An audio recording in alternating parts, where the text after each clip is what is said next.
Hola, ¿qué tal? Buenas noches. Noche del 5 de noviembre, el día después del debate electoral de los candidatos. Y me comentaban mis compañeras, salvo por la coleta, salvo por la melena, vienes con un look muy Pablo Iglesias, un look muy conductor del autobús, camisa azul clara, corbata azul oscuro. Bueno, pues dicen que el candidato de Unidas Podemos, que lo hizo muy bien. Vamos a tratar de que a mí, en este caso, me salga, si no, igual de bien, cuando menos parecido. ¿Hartos de la política? Bueno, pues tienen un refugio aquí, en el cual no vamos a hablar, en este caso, de actividad política. Hoy toca hablar de salud y naturaleza, temas de los que también ayer hablaron los 5 candidatos. Comenzamos.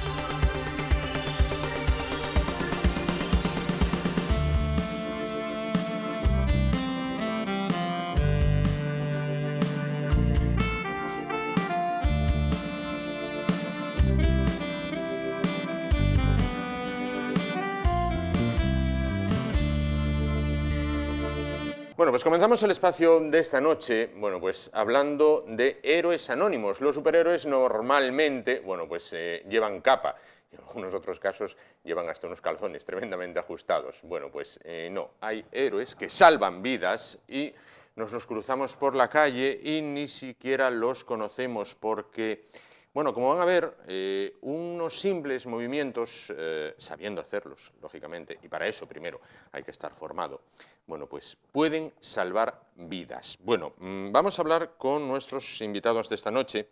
Paso a presentarles. Juan Luis González Camblor, director del Instituto de Emergencias. ¿Qué tal? Buenas noches. Buenas noches, Juan. Y junto a él, Óscar Pandavenes, técnico en emergencias sanitarias. ¿Qué tal? Buenas noches. Bueno, pues quizás haya quien esté en casa y diga, ¿y los héroes? Bueno, pues los héroes los van a ver a continuación. Bueno, Juan Luis, director del Instituto de Emergencias. ¿De qué se ocupa principalmente el Instituto de Emergencias? Bueno, me gustaría resaltar lo primero que además de, en este momento, desempeño este papel, pero también soy técnico en emergencias sanitarias. Correcto. Que ellos sí que son superhéroes.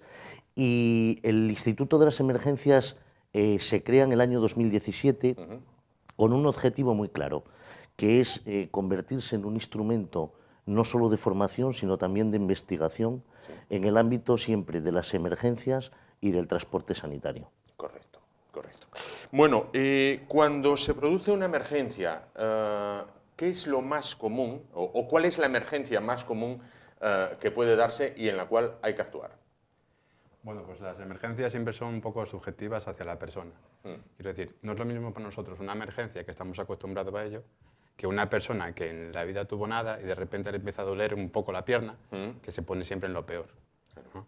Entonces estamos acostumbrados hasta ir a por gente que está esperando en el portal hasta encontrarnos con las paradas cardiorrespiratorias con la misma intensidad de llamada, es decir, oye, pasó algo, tienes que ir rápidamente. Normalmente lo que más nos encontramos ahora son los ictus, convulsiones y síncopes recuperados, que son desvanecimientos de las personas que enseguida vuelven a recuperar por un bajón de tensión, por bajón de azúcar, etcétera, etcétera. Claro. Lo más común es lo que nos decías. ¿Cuál es el factor vital o lo que más es importante a la hora de afrontar una emergencia? Pues a la hora de enfrentar una emergencia, lo más importante es la figura del primer interviniente. Es decir, el que se encuentra en ese momento con la persona que sufre ese accidente, esa situación de enfermedad, etcétera. Que esa persona sepa actuar bien es lo más importante. Porque si esa persona no sabe actuar bien, si no sabe avisar al 112, decir dónde está, qué está pasando, antecedentes del paciente, nosotros nunca vamos a llegar. Claro, claro. Es importante, sobre todo en pueblos que no van números correlativos como en la ciudad, dar instrucciones de pues, segundo cruce a la izquierda, donde unos cubos, etcétera. Esas cosas son bastante importantes. Ayudan. Sí. Juan Luis, hacéis una labor de formación. Si tuviéramos que hacer un protocolo de actuación, un poco lo que nos decía Óscar, ¿no? Imaginémonos, bajas en el portal de casa y de repente te encontraste un vecino, bueno, pues allí tirado, delante del ascensor. ¿Cuál es ese protocolo en el que hay que formar a la gente? Lo adelantaba Óscar, ¿no? Esa persona, que es el primer, lo que nosotros denominamos primer interviniente, es importantísimo la formación. Sí. Y os cuento por qué. Lo más importante, aunque parezca algo obvio, es mantener la calma. O sea, muchas veces lo que hacemos es, nos ponemos muy nerviosos, lo primero que hacemos es coger el teléfono. La llamada al 112, casi todo el mundo sí sabe que hay que llamar al 112 cuando está pasando algo, pero, lo decía Óscar, es muy importante la información que transmitimos al 112. Porque muchas veces oímos, ¿no?, en las tertulias que la gente se queja, es que me hacen un montón de preguntas, es que el 112 te hace las preguntas porque en función de lo que le estés contando que está sucediendo, porque ellos no pueden ver lo que está sucediendo, van a optimizar qué recurso va a enviar al lugar. Es muy importante eso, mantener la calma, después decir exactamente dónde es la ubicación, de dónde se está produciendo esa circunstancia para que los servicios de emergencia puedan llegar en el menor tiempo posible. Y después, si hablamos de maniobras salvadoras, que lo vamos a ver después, el tener conocimientos en reanimación cardiopulmonar va a depender mucho de que esa persona pueda seguir con vida o no. Lo vamos a ver. Lo vamos a ver ahora dentro de un momento, sí. ¿Es difícil de aprender bueno, pues, las técnicas básicas que a lo mejor pueden salvar la vida del vecino? No es complicado, es más, nosotros hacemos un programa que es por los colegios, a niños, enseñando lo básico para poder salvar una vida, para poder ayudar a salvar una vida. Claro. Sí que requiere un poco de esfuerzo físico, es más, cuando nos ponemos con gente adulta a hacer la RCP, siempre dicen, ¿cómo cunden 2 minutos? Sí que parece mentira que ya que no pasaron los 2 minutos, y no, todavía tienes que seguir, pues esto cansa, pues esto... Sí que eso, entonces, bueno, nosotros estamos muy acostumbrados y no nos resulta ni complicado ni cansado, pero sí que es cierto que a la persona que lo hace por primera vez le choca eso de, son 2 minutos, esto en serio, no paso más. Y dice, no. En 120 segundos te debates entre la vida y la muerte. Estás en el filo de la navaja en que te puedes quedar aquí o ir para allá. Exactamente. Efectivamente. Joder, nada, ¿hay algún segmento de población que sea bueno, más proclive a tener que a sufrir bueno, pues, un paro cardiorrespiratorio, o nos puede pasar a todos, desde los jóvenes a los mayores? Hombre, sí es verdad que los factores de riesgo influyen, ¿no? Pero bueno, aquí en Asturias somos una provincia precisamente que las enfermedades cardiovasculares van en aumento, ¿no? Tanto bueno, por los estilos de vida como por múltiples factores. Es verdad que eso influye, pero bueno, estamos viendo que personas que llevan una vida totalmente normal pues pueden tener a lo mejor algo congénito que ni siquiera lo sabían. Está pasando en futbolistas. Por eso es importante que todo el mundo, lo adelantaba Óscar, ¿no? Nosotros participamos, el Instituto de las Emergencias coordina un programa, coordina lo que son los talleres de un programa de la Fundación del Transporte Sanitario, que también me gustaría bueno, que se sepa, donde vamos a más de 30 colegios al año. Más de 6.000 niños el año pasado han recibido este tipo de talleres que coordinamos nosotros, organizados dentro del programa Enseñando a salvar vidas, enseñando a salvar corazones, el valor del primer interviniente, de la Fundación del Transporte Sanitario de Asturias. Y eso es lo que hay que hacer. O sea, que llegue al máximo número de personas posibles. Sobre todo, ahí hacemos más que formación, quizás, porque son muchos niños en muy poco tiempo, concienciación, ¿no? Concienciarse a la población de la necesidad de formación en estas técnicas. Y sobre todo en los niños recalcas mucho lo de llamar a 112, que sepan dónde viven, dónde están jugando, la dirección, etc.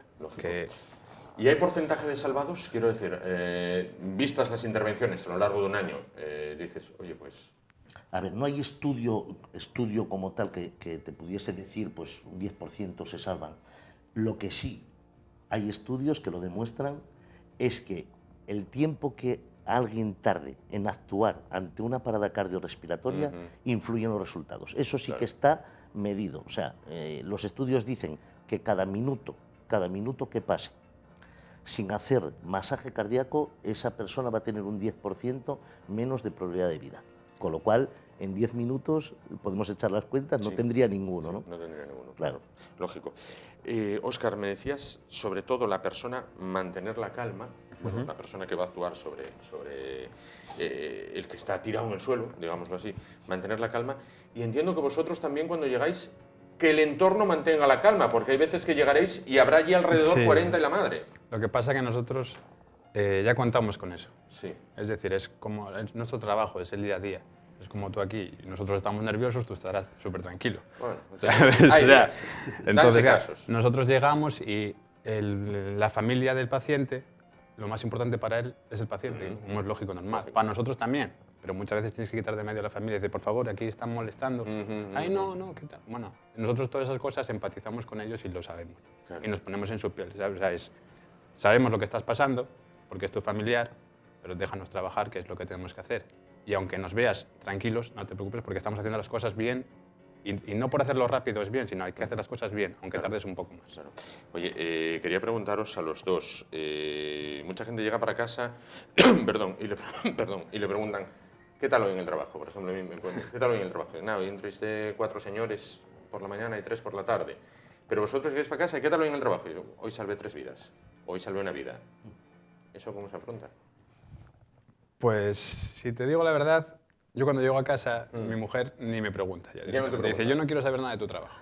Porque, A mí tampoco. Porque- si te digo la verdad, porque bueno, esto, al ser un trabajo, lo protocolarizas mucho, entonces, bueno, tanto perder una vida, que es lo que más te choca, como salvarla, a veces lo haces todo ya muy mecánico. ¿Sabes? Entonces llegas a casa y no dices nada. Lo comentas con los compañeros, que son los que de verdad saben lo que estás pasando, lo que estás haciendo, y ahí ya se soluciona.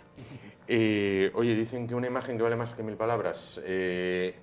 ¿Salvamos una vida y nos vas explicando lo que vas haciendo? Venga, Vamos a llamarlo Pepe, al muñeco, por Pepe, ejemplo. muy bien. Pepe, adelante. Bueno, lo primero que tenemos que hacer es que el entorno sea seguro. Correcto. ¿Vale? ¿Por qué? Porque yo, si me acerco a la persona, al paciente, y el entorno no es seguro, puedo tener 2 víctimas en vez de 1. Claro. Y a esa víctima ya nadie la va a socorrer. Vale. Entonces, nos cercioramos de que todo sea seguro, nos acercamos al paciente y le tocamos. ¿Estás bien? ¿Me oyes, Pepe? En el momento que no nos oiga, nos responde, llamamos al 112 y pedimos la ayuda. Decimos, estamos en la calle tal, en tal dirección, y tengo una persona que no responde. Sí. Me van a preguntar si respira. ¿Cómo veo si respira? Simplemente si hincha el pecho. Yo me fijo en el pecho, en el momento que hinche el pecho que no. ¿Respira? Bueno, pues si respira lo pongo en posición lateral de seguridad. Sí. Y si no respira, empezaría con las compresiones o el masaje cardiopulmonar. ¿Vale? Si no respira, bueno. Una cosa que quiero apuntar, si no sabemos hacer el masaje, o si lo sabemos pero se nos ha olvidado, el CCU, el Centro Coordinador de Asturias, ponemos el teléfono en manos libres y nos va a ir dando unos consejos de cómo tenemos que hacerlo. ¿Vale? Correcto. Vale. Siempre hay que desnudar al paciente, la parte de arriba, Sí, porque nos hacemos daño en las manos. sí. Con el talón de la mano, me da igual el talón de la mano derecha que de la izquierda, me da igual. Se pone en medio del pecho, En medio. línea intermamilar. ¿A la altura del esternón, por ejemplo? Sí, entre las dos mamas Sí. ponemos la mano ahí. Sí. ¿Vale? Arrodillados bien junto a ellos Sí. y nos echamos encima del paciente. Ajá. No doblamos los codos, sino que echamos todo el tronco hacia abajo. Entiendo que sin miedo, calcando. Sin miedo. Mucha gente nos pregunta, ¿y no rompes costillas? Bueno, es que está muerto. Yo prefiero tener 5 costillas rotas a estar muerto. Sí. Yo no sé cómo lo verá la gente en casa. Sí, Yo, Está claro. qué sé yo, ¿vale? Entonces hacemos unas compresiones que hay que hundir el pecho 5 centímetros a 100, 120 por minuto. Es un ritmo rápido. Sí. ¿Vale? Entonces nos pondríamos 2, 3, 4, 5, 6, 7, 8, 9, 10, 11, 12, 13, 14, 15, 16, 17, 18, 19, 20, 21, 22, 23, 24, 25, 26, 27, 28, 29, 30. Serían 30 compresiones Sí. por 2 ventilaciones. Mm. ¿Vale? Para ventilar sería la mano en la frente y la otra en el mentón. Sí. Abrimos vía aérea. Sí. Si te das cuenta, el muñeco abre la vía aérea. Sí. Cerramos la nariz, abrimos un poco la boca Ajá. y sellamos con nuestros labios sus labios. Sí. Y hacemos 2 insuflaciones, no hinchamos globos. ¿Vale? Son 2 ventilaciones de 1 segundo. Es, me quito. ¿Cómo sé que esas ventilaciones son buenas? Porque el pecho hincharía. ¿Vale? Claro.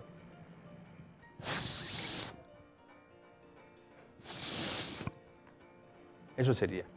Las nuevas recomendaciones te dicen que si por un casual toda esta persona no la conoces, está vomitada, tiene sangre, tiene espumilla blanca y no quieres hacerle el boca a boca, vale, el boca a boca es importante, pero te dice que si no quieres, bueno, no lo hagas. Pero que entonces sigas con las compresiones. Y sería 100-120 por minuto sin parar. Sí. Si quieres hacer las ventilaciones, serían 30 compresiones, 2 ventilaciones y vuelvo. 30 compresiones, 2 ventilaciones. Sí. Y así hasta que llegue ayuda, el rescatador esté agotado o tenga signos de vida. Claro, claro. Es decir, en esos momentos lo que, bueno, más o menos el simulacro que acabas de realizar con el muñeco Pepe, ahí la persona se está debatiendo entre la vida y la muerte. No, ahí la persona está muerta. Ahí la persona está muerta. En el momento que deja de latir el corazón o deja de tener el ritmo normal el corazón, la persona lo único que va a conseguir es morir. De esa situación no va a salir, a no ser que tú le ayudes.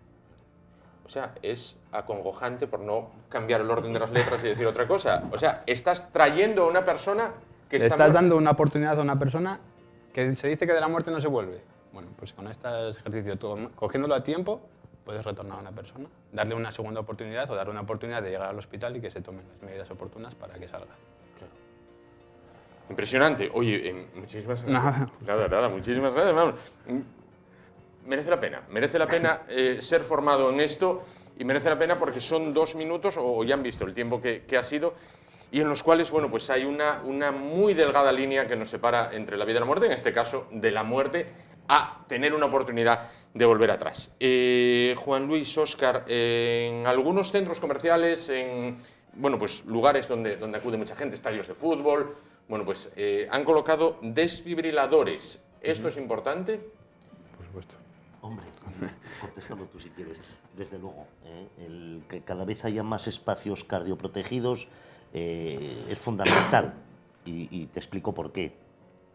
Óscar ha hecho perfectamente lo que es la primera intervención para mantener ese corazón, ¿vale? Ahí lo que estaría haciendo Óscar con esta maniobra es de corazón externo, nunca mejor dicho. Haríamos que ese corazón bombee, que la sangre circule, que se oxigene el cerebro y con eso lo mantendríamos. Si es verdad que nadie sale de una parada cardiorrespiratoria, el único tratamiento eficaz para salir de una parada cardiorrespiratoria es una descarga con un desfibrilador. Sí. Entonces, cuantos más desfibriladores haya en centros comerciales, en lugares públicos, a ver, yo creo que debería de llegar a verlos en las marquesinas de los autobuses. Como antes había cabinas de teléfono. Efectivamente, en Estados Unidos, que, por ejemplo, por poner un ejemplo, que hay el mayor índice de delincuencia quizás del mundo, los desfibriladores están en la calle, pero nadie se le ocurre tocarlo porque sabe que igual lo tienen que utilizar con él. Aquí no sé lo que pasaría, no hicimos la prueba, es verdad que dudo de que eso fuera, pero bueno, sería cuestión de concienciar a las personas de que eso puede ser un aparato que lo pueden tener que utilizar en ti en cualquier momento. Sí. Es lo que estábamos hablando del primer interviniente. A ti cuando te activan, a nosotros cuando nos activan, entre que te activan, te dicen la dirección, te montas en la ambulancia, esas cosas, tardas unos minutos. Si hay un desfibrilador en una zona donde haya gente que lo sepa usar, esos minutos que tú tardas en llegar, ya está recibiendo la ayuda a esa persona. Lo que hablábamos de eso, a partir del minuto 5 al minuto 6 ya he perdido un 10%, eso ya lo quitas. Entonces cuando llegamos nosotros ya tenemos el 100% de posibilidades de sacar a esa persona, que cambia bastante de tener. Y quería preguntaros también una cosa. Últimamente, yo creo que la práctica totalidad de las empresas se les insiste mucho. Hay que hacer prevención de riesgos laborales, hay que tener ergonomía en el trabajo, es decir, tienes que sentarte de esta manera, tienes que sentarte de esta otra. Vale, bien, me parece muy bien todo eso. Pero de esto no te dan. Bueno, ahora tengo que decir que nosotros, precisamente, el Instituto de las Emergencias, ya hay muchas empresas que confían esta formación en nosotros. Podría nombrarte muchas, pero bueno, tampoco es cuestión porque seguro que se me escaparía alguna y no sería justo para el resto, ¿no? Pero muchas empresas ya están acudiendo a nosotros como Instituto de las Emergencias para formar a todo su personal en esto, en primer interviniente, en lo que nosotros llamamos primer interviniente. No solo en cómo actuar ante una parada cardiorrespiratoria, cómo actuar ante un atragantamiento, cómo actuar ante una persona inconsciente que tiene pulso y que respira, cómo actuar ante una persona que sufre una hemorragia, un corte, una amputación. Todas estas cuestiones, cada vez más empresas ya están acudiendo a nosotros como Instituto de las Emergencias para formarlos en ese campo. Bueno, pues que así sea y que cunda el ejemplo, porque ya han visto que unos movimientos a priori simples luego tendrán su porqué, ¿no? Lógicamente, pues pueden salvar la vida. Una pregunta que algunas personas se harán, Óscar, para finalizar. Una persona dice, oye, mira, yo de esto mucho no sé, vi el otro día aquel chico por la tele y me puse, ¿hay riesgo de que haciéndolo mal se fastidie o lo que ya está muerto no puede morir? Volvemos a lo mismo, está muerto. Yo A ver, otra cosa es que lo hagan con el pie, con la rodilla, eso no. Pero si intentan hacerlo como hemos visto ahora mismo, pues lo único que pueden hacer es ayudar. Claro, claro. Pues ya lo saben, una ayuda que puede ser vital. Juan Luis González Camblor, director del Instituto de Emergencias, Óscar Pandavenes, técnico de Emergencias Sanitarias. No lleváis capa, pero salvéis vidas, en este caso. Intentamos. Intentamos salvar vidas. Muchísimas gracias por estar con nosotros esta noche. A vosotros por invitarme. Pepe, recuperaste, ¿no? Bien, correcto. Bueno, pues volvió un poquito de allá. Gracias por estar esta noche con nosotros. Nos vamos muy rápido a la publicidad, volvemos y continuamos el espacio esta noche. Hasta ahora.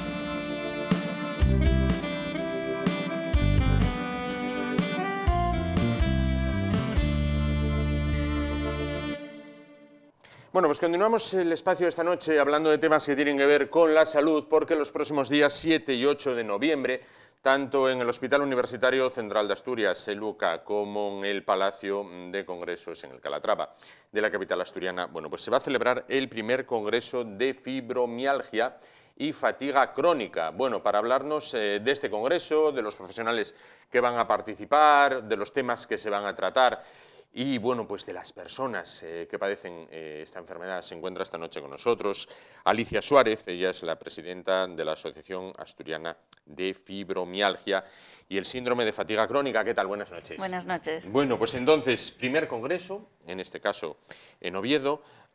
¿Qué temas son los que se van a abordar?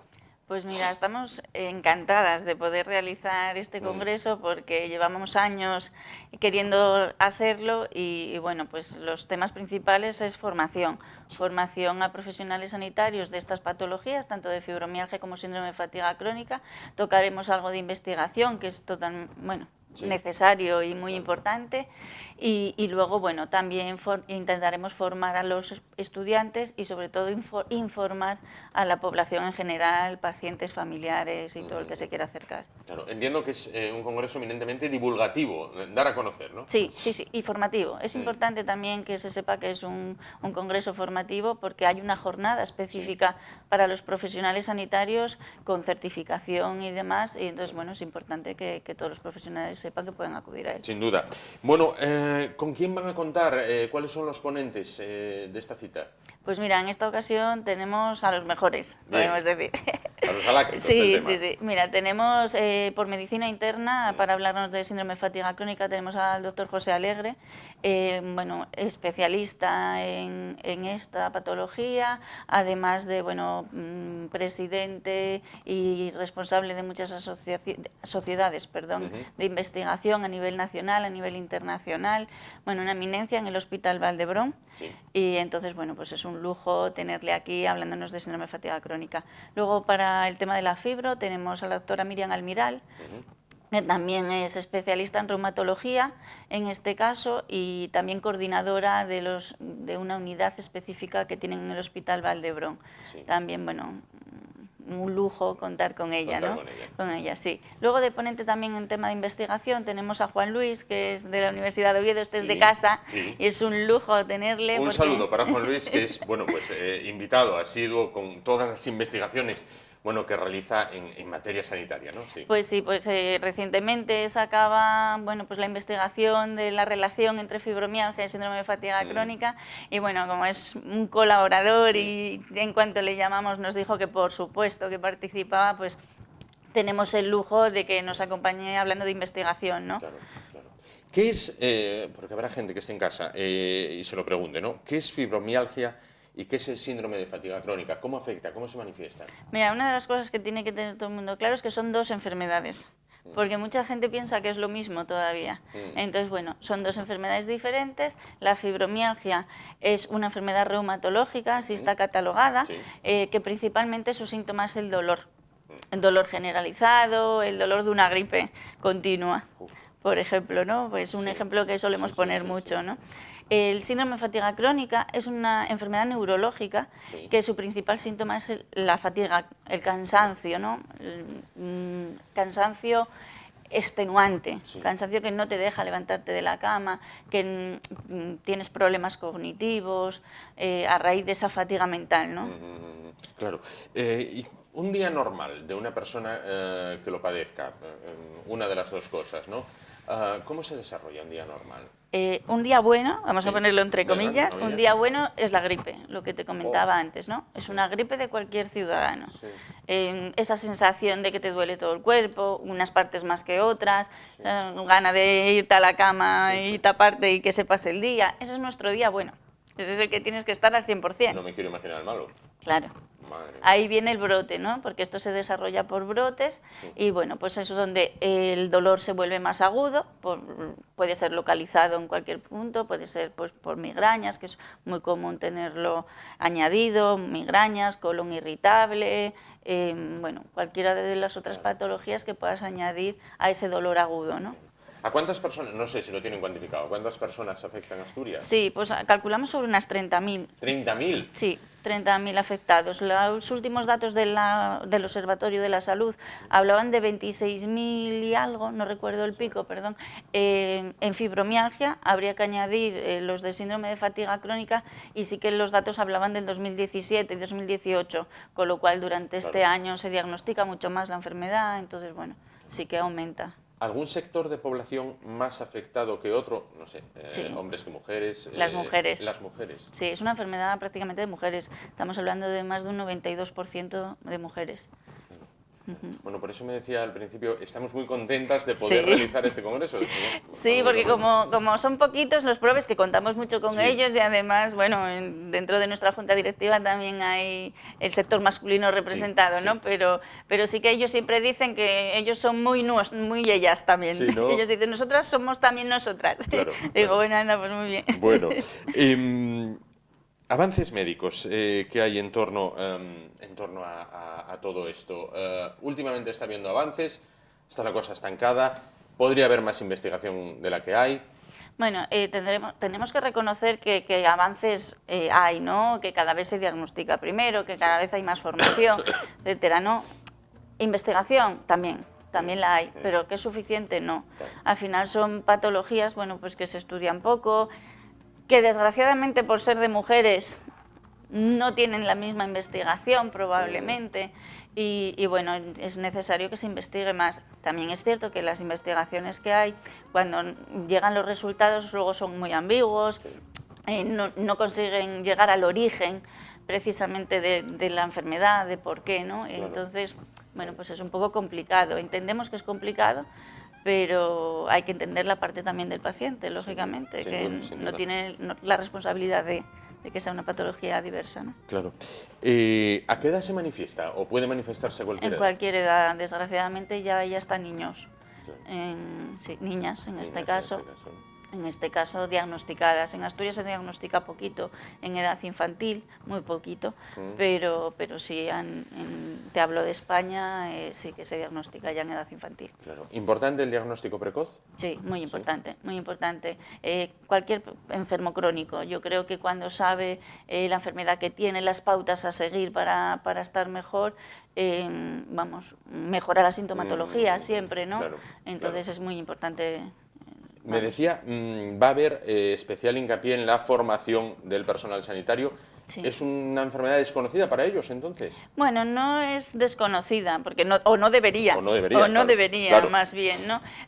Pero sí que sigue habiendo mucho estigma acerca de estas enfermedades en mujeres histéricas, vagas, que no quieren. Y es totalmente un perfil opuesto al estigma que teníamos encima, ¿no? Claro. Entonces es necesario que se formen, sobre todo el médico de atención primaria, que no sufre, por decirlo de alguna manera, diariamente. Entonces es importante que conozcan la patología, las medicaciones acordes, Sin duda, claro. las terapias alternativas, que no es todo farmacología, que se pueden realizar para mejorar de forma global a la persona, ¿no?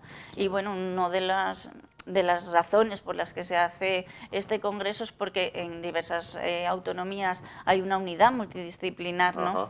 Para tratar a estos pacientes y en Asturias no la hay. Llevamos tiempo ya solicitándola y creemos que este puede ser un punto de inflexión, ¿no? Para Claro. trabajar todos de forma más conjunta. Sí, más conjunta.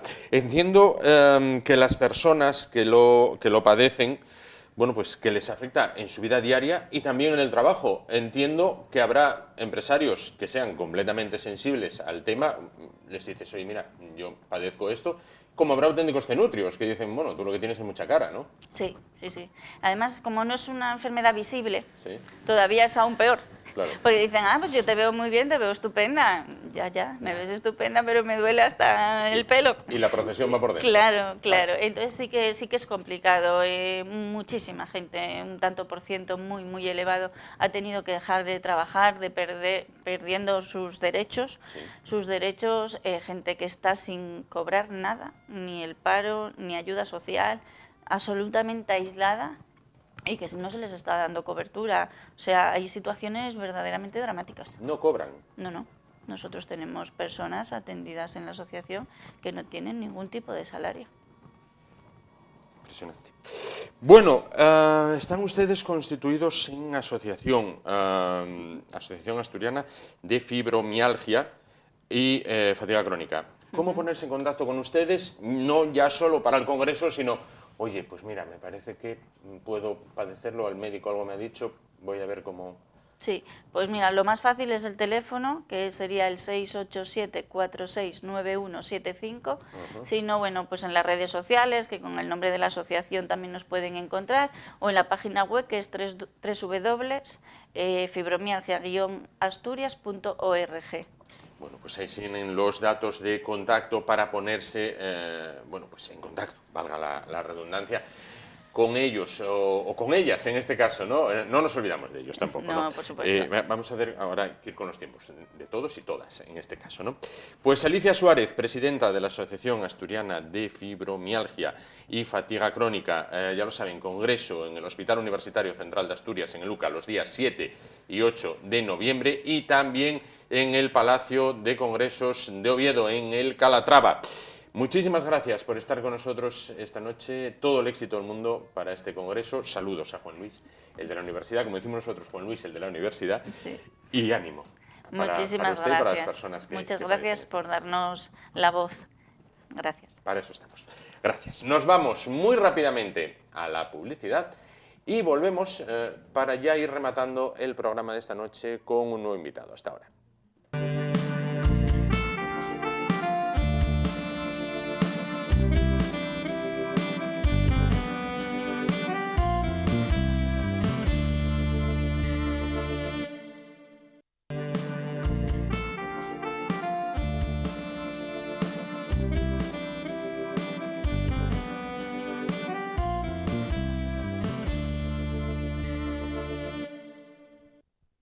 Bueno, pues vamos a continuar el programa de esta noche. Vamos a hablar a continuación de lo que es cada verano, bueno, pues uno de los compañeros inseparables que nos encontramos, las personas que nos quedamos en Asturias y las personas que también, bueno, pues viajan a otros lugares, por ejemplo, sin ir más lejos, en España, sobre todo la zona del Levante y la zona sur. Vamos a hablar de los mosquitos. ¿Por qué? Porque la Universidad de Oviedo desarrolla el primer software para calcular el riesgo de aparición de enfermedades virales transmitidas por mosquitos en España. Bueno, para hablar de este tema se encuentra esta noche con nosotros uno de los responsables del proyecto, Pedro Arcos, que es profesor de la Facultad de Medicina aquí en la propia Universidad de Oviedo. ¿Qué tal? Buenas noches. Buenas noches. Bueno, pues entonces, este software lleva el nombre de EpiVector. ¿Qué es el EpiVector y para qué sirve? Pues se llama EpiVector porque Epi es de epidemiología, que es nuestro departamento, y vector es porque el mosquito, técnicamente hablando, es lo que llamamos un vector, es decir, algo que lleva una cosa desde un sitio hasta otro. ¿Vale?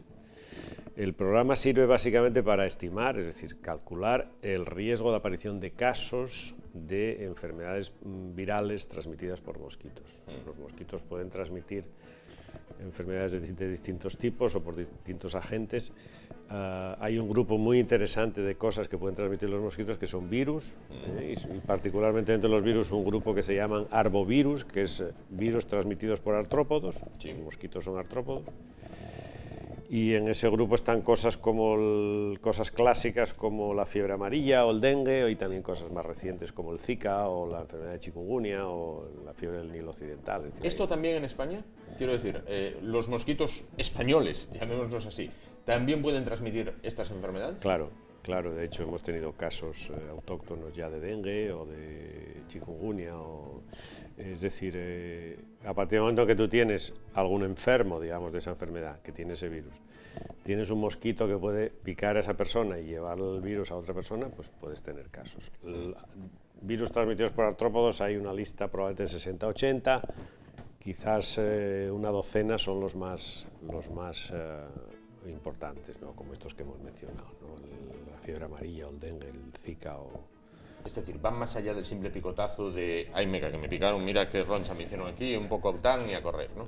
Claro, el mosquito, un mosquito infectado significa que ha picado antes a una persona, bueno, digamos, básicamente los mosquitos, la hembra del mosquito, porque es la que necesita producir huevos, y para producir huevos lo que usa básicamente son las proteínas de nuestros glóbulos rojos, de nuestra sangre o de la sangre de los mamíferos. Pues básicamente lo que hace es pica a una persona para obtener su sangre, para producir huevos, y a la vez que pica, si esa persona tiene un virus circulando por sangre, pues adquiere el virus. Luego el virus hace un ciclo dentro del mosquito y al cabo de cierto tiempo, cuando ese mosquito pica a otra persona, le transmite el virus. Los mosquitos, el problema que plantean no es tanto la picadura, porque eso es simplemente un efecto, digamos, de alergénico, es precisamente la posibilidad de transmitir estas enfermedades por virus. Claro. ¿Qué se han encontrado al aplicar el EpiVector? Bueno, el riesgo, digamos, final, el modelo analiza más de 20 variables, que son pues, variables relacionadas con las características del mosquito, variables relacionadas con el clima de la zona, variables relacionadas con el tipo de urbanización o de población de la zona, en fin, una serie de características que son variables, digamos, que sabemos que influyen en que sea más probable la transmisión. Y lo que aparece, pues básicamente es que hay unas zonas de España donde el riesgo es alto de que aparezcan casos y brotes de estas enfermedades. Pues ahí está toda la cuenca mediterránea y también la cuenca del sur de España, pero también están algunas zonas del norte, básicamente zonas donde están ocurriendo modificaciones, sobre todo climáticas, porque las modificaciones climáticas lo que hacen es modificar las condiciones de vida del mosquito. Hay dos variables climáticas que son temperatura y humedad relativa, que hacen que el mosquito esté más confortable y que su periodo de vida, por ejemplo, dure más, es decir, o que tenga más huevos, o por tanto, digamos, en la medida en que se modifica el clima, se modifica la confortabilidad para que el mosquito se desarrolle. Entonces, eso está ocurriendo particularmente en muchas partes de España, pero particularmente en zonas del norte, ¿no? Es decir, el tan traído y llevado cambio climático aquí tiene también que meter baza. El cambio climático está modificando las enfermedades transmisibles en todo el mundo, Imagínate, por ejemplo, que si un mosquito vive confortablemente a una temperatura, pues entre, pongamos 20 grados, 18, 20 grados y 30 y tantos o 40, imagínate una zona que esté por debajo de temperatura anual media de 18 grados y que de repente suba un par de grados en 10 años. Pues eso significa que esa zona entra en una zona de confortabilidad para un mosquito determinado. Entonces se modifica la presencia de mosquitos. Claro.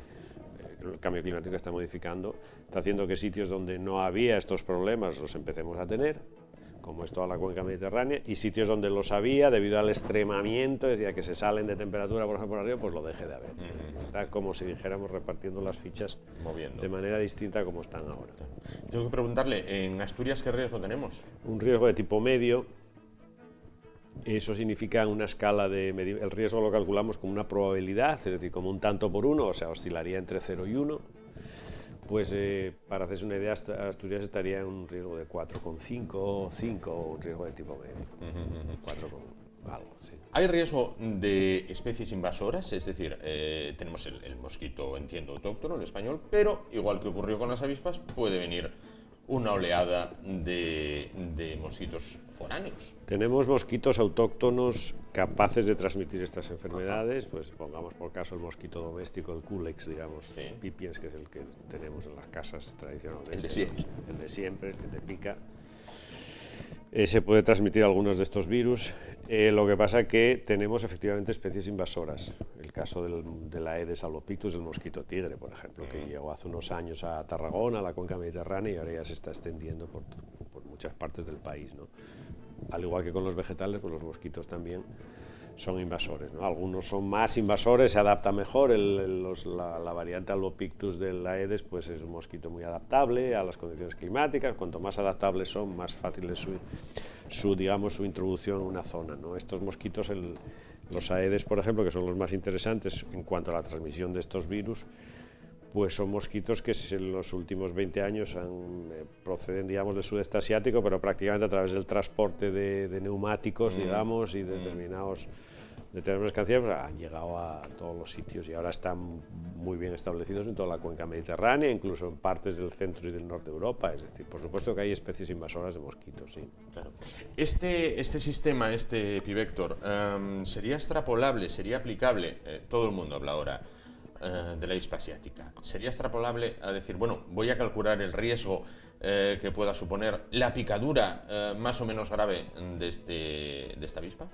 Se podría calcular el riesgo, sí, el modelo sería adaptable si modificas las variables que influyen en el caso de la avispa. Lo que pasa es que las avispas, digamos, el problema no es tanto ya que puedan transmitir una enfermedad, sino es un efecto directo, digamos, de picadura. Entonces, desde el punto de vista del problema de salud pública que plantean, pues es mucho menor. Realmente no hablamos de algo que tenga el impacto que puede tener en salud pública otro tipo de problemas, como el Zika, por ejemplo, que es un virus que puede producir una malformación en los recién nacidos o cosas de ese tipo. Digamos, el efecto en términos de salud sobre la población de las picaduras todavía es muy pequeño y el tipo de problema que produce es más pequeño, pero el modelo sí que se podría utilizar. Hay que adaptar el algoritmo matemático, lógicamente, a las características, digamos, de ese vector, que en el caso este sería no ya un mosquito, sino una avispa, ¿no? ¿Y el modelo sería exportable? Ustedes lo han diseñado para España, lógicamente. ¿Sería exportable, por ejemplo, a países donde entiendo, usted me corregirá si me equivoco, que hay más riesgo? Sí. Tema, pues, por ejemplo, estoy pensando en Egipto, en Sudán, en el sudeste asiático. Sí, o Brasil, o cualquier la Amazonia país. en general. Brasil, por ejemplo, Zika hay mucho, ¿no? Sí, por supuesto, es decir, el modelo admite un cambio en el contexto geográfico al que lo aplicas, ¿no? Hay que modificar variables. La temperatura anual media no es la misma en Madrid que en Sao Paulo, pero si tú modificas la información que introduces en el modelo para que el algoritmo matemático luego estime el riesgo, pues por supuesto que es adaptable a cualquier contexto geográfico o climático, sí.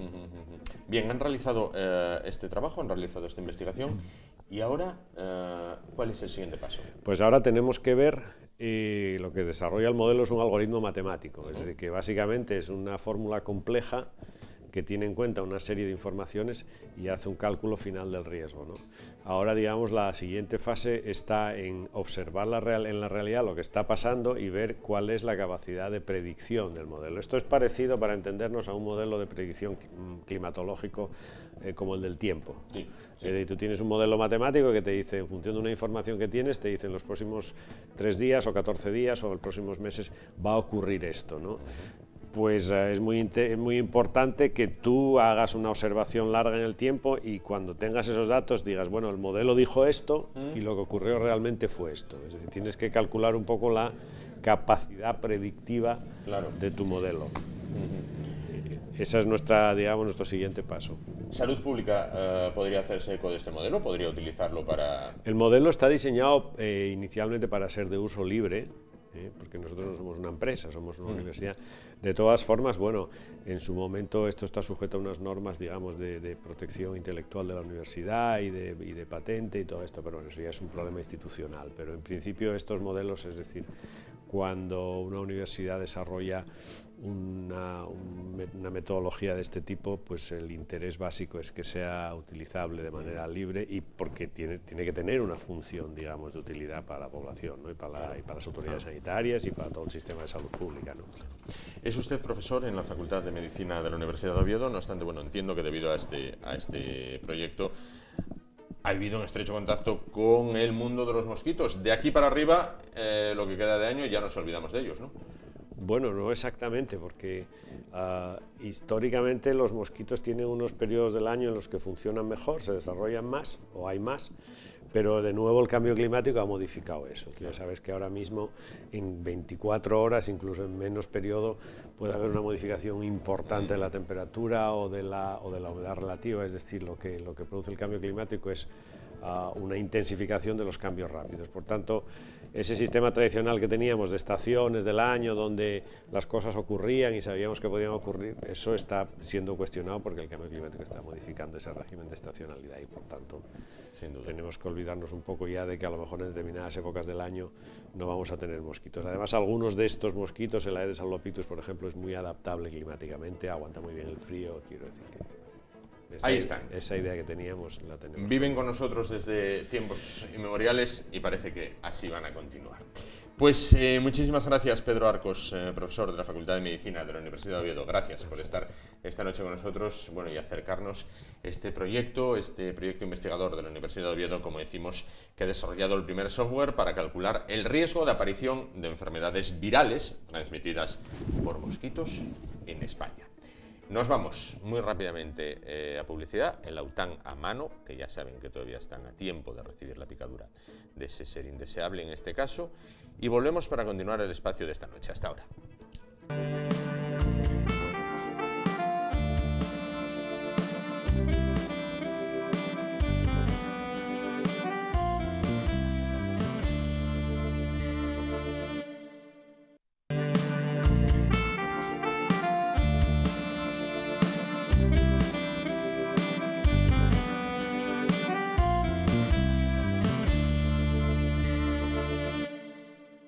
Pues llegamos así al final del espacio de hoy. Nos vamos, volvemos mañana a partir de las 10 de la noche. Ya lo saben, sonrían, que a los malos es lo que más les fastidia. Hasta mañana.